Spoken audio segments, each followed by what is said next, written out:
Hello friends, this is प्रिया गुप्ता। और आज की क्लास में हम पढ़ेंगे प्रेजेंट इंडेफिनिट टेंसेस। कौन से होते हैं प्रेजेंट इंडेफिनिट टेंसेस, पहले हम इसके बारे में समझते हैं। देखिए, प्रेजेंट इंडेफिनिट टेंसेस जैसे कि अभी तक हम पढ़ते आए हैं, हम इसी तरह से भी समझ सकते हैं। जिसके लास्ट में ता, ती, ते अगर आता है वो प्रेजेंट इंडेफिनिट टेंसेस होते हैं। या फिर दूसरी तरीके से अगर हम समझने की कोशिश करें कि जो काम हम रूटीन में हम करते हैं, जरूरी नहीं है उस काम को right now we are doing या वी हैव डन। जिस काम को हम रूटीन में करते हैं, जैसे कि मैं खाना खाता हूँ, मैं बाजार जाता हूँ, मैं टीवी देखता हूँ, वो काम जो हम प्रेजेंट में रूटीन में हम करते हैं। मैं टीवी देखता था, मैं खाना खाता था, नहीं। प्रेजेंट में, वर्तमान समय में, मैं टीवी देखता हूँ, मैं खाना खाता हूँ, मैं बाजार जाती हूँ, मैं पढ़ती हूँ, मैं ब्रश करती हूँ। उन सेंटेंसेस को हम बोलते हैं प्रेजेंट इंडेफिनिट सेंटेंसेस। अब इनको हम कुछ समझने की कोशिश करेंगे। तो पहले हम इसके अगर रूल्स की हम बात करते हैं, देखियो, पहले हम समझेंगे कि पर्सन्स, ठीक है, पर्सन्स क्या होते हैं। First person, second person and third person. There are three kinds of person. First person who is speaking, like I am speaking to you, so I will be the first person. You are speaking, so you will be the second person for me. So I and we is the first person, you is the second person. And first person and second person to whom they are talking about, जिसके बारे में first person और second person मिलकर बात कर रहे हैं, वो थर्ड पर्सन होता है। जैसे ही, शी, कोई भी नाम। तो एक चीज का ध्यान रखिए कि अगर वो थर्ड पर्सन सिंगुलर है, अगर वो केवल एक है थर्ड पर्सन, तो हम उस केस में यूज करते हैं डज का। किसका? डज का। या फिर दूसरी तरीके से अगर हम समझे, जब हम when we talk about the third person singular, then we use S और ई एस, और वो एस और ई एस अगर डू में हम लगा देते हैं तो वो डज बन जाता है। कॉन्सेप्ट को समझते चलेंगे तो वो आसान लगेगा। इसी तरह से रूल्स को अब लर्न करने की कोई जरूरत नहीं है, वही लॉजिक है। देखिए, थर्ड पर्सन सिंगुलर की बात करेंगे, एस और ई एस लगेगा। डू में जब एस और ई एस लगता है तो वो डस बन जाता है। क्लियर? तो यहां पर क्योंकि हम सेकंड पर्सन की हम बात कर रहे हैं कि क्या तुम यह काम करते हो, ठीक है, तो do you action plus first form. Like अगर मैं पूछती हूँ क्या तुम ब्रश करते हो, तो उसको कैसे हम बोलेंगे? Do you brush the teeth? Do you brush the teeth? ठीक है, ये हमारा हो जाएगा क्वेश्चन। डू रूल में है do you action plus first form, ठीक है।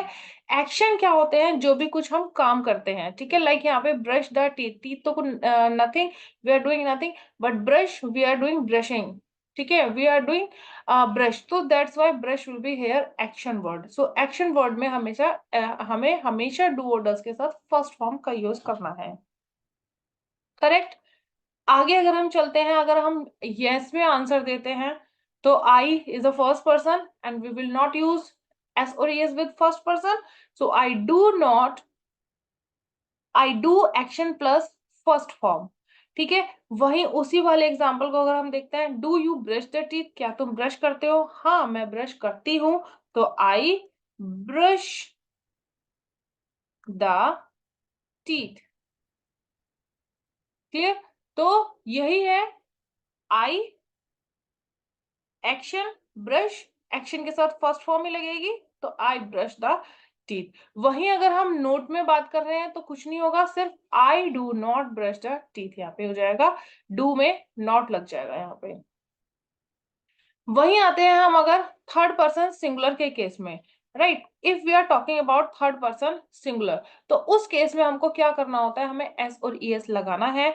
तो देखिए, अब यहाँ पर क्वेश्चन करने के लिए हमारा रूल है डज ही, शी या फिर कोई भी नाम, एक्शन प्लस फर्स्ट फॉर्म। इसका अगर एग्जाम्पल हम वही वाला देखते हैं, ब्रश द टीथ, तो क्या वह ब्रश करती है? ठीक है, तो क्या हो जाएगा?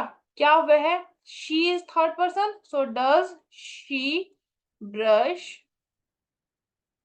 The teeth? ठीक है, this will be the question. अगर हम आंसर देते कि हाँ वह ब्रश करती है, तो थर्ड पर्सन है यहाँ पे, एक्शन के साथ हम एस और एस हम जोड़ देंगे, तो शी ब्रशेज यहाँ पे हो जाएगा, शी ब्रशेज द टीथ। वही नेगेटिव में अगर हम आंसर देते हैं क्या वह ब्रश नहीं करती है, तो she does not brush the teeth. Okay, यहाँ पर ये हमारे रूल हैं, और रूल को याद करने की कोशिश बिल्कुल मत कीजिए। बस एक चीज यहाँ पर याद रखिए कि थर्ड पर्सन सिंगुलर की जब भी हम बात करेंगे, when we talk about the third person singular, then it is mandatory that we have to use S और ES, and first priority we will give in do. If there is do is if do is given in the sentence, so we will apply as or yes firstly in do। अगर do उसमें नहीं है तो does नहीं होगा, do उसमें नहीं है तो हम एक्शन के साथ as और yes हम लगा देंगे। बस ये रूल आपको अगर याद रहेगा, ये लॉजिक अगर याद रहेगा, तो ये रूल रन करने की कोई भी नीड नहीं होगी। आगे चलते हैं वोकेबलरी के जैसे पार्ट पे। तो देखिए यहाँ पे कुछ एक्शन वर्ड्स हैं, इजी एक्शन वर्ड्स हैं, क्योंकि जैसे जैसे हमारे क्लास का स्टैंडर्ड बढ़ेगा बढ़ेगा, एडवांस एक्शन वर्ड्स भी आपके आते चले जाएंगे।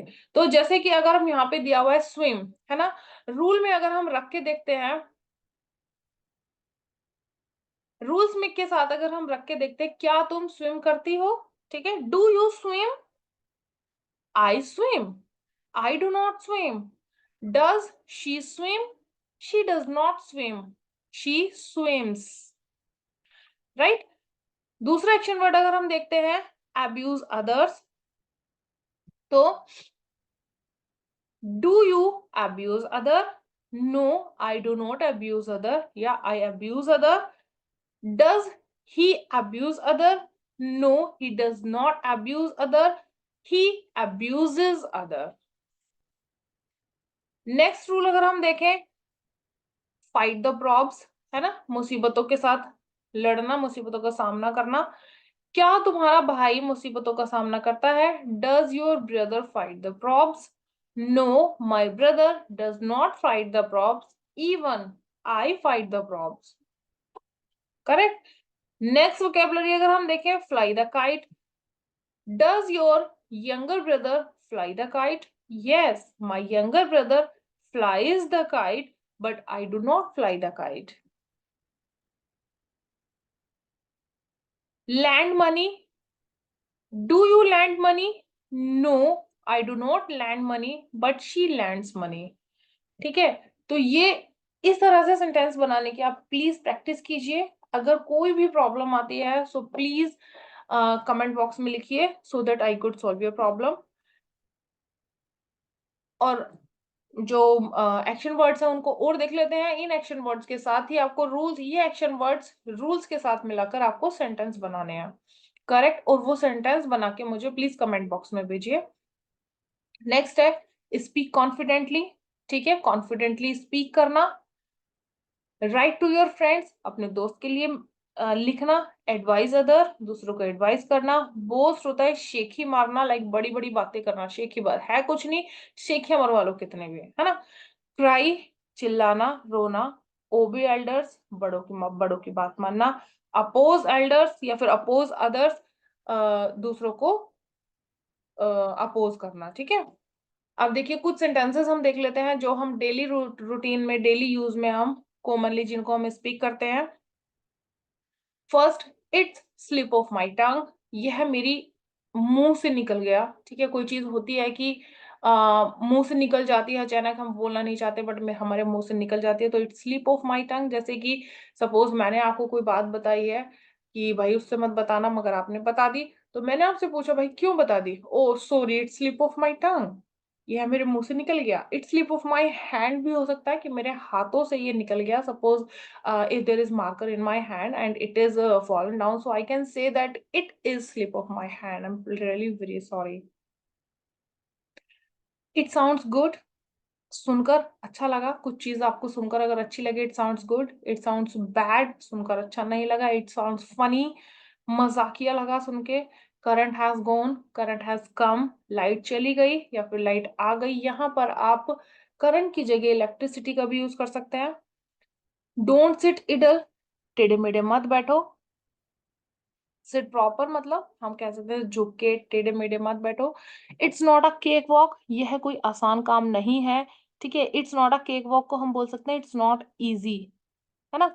और इसको हम एक तरीके से और हम बोल सकते हैं जैसे it's not my cup of tea, यह मेरे बस की बात नहीं है।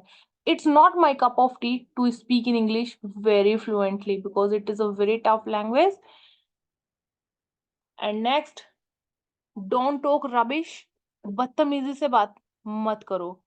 Okay, so that was enough for today's class. I hope you like the class. If you like the class, so please like the video and subscribe the channel.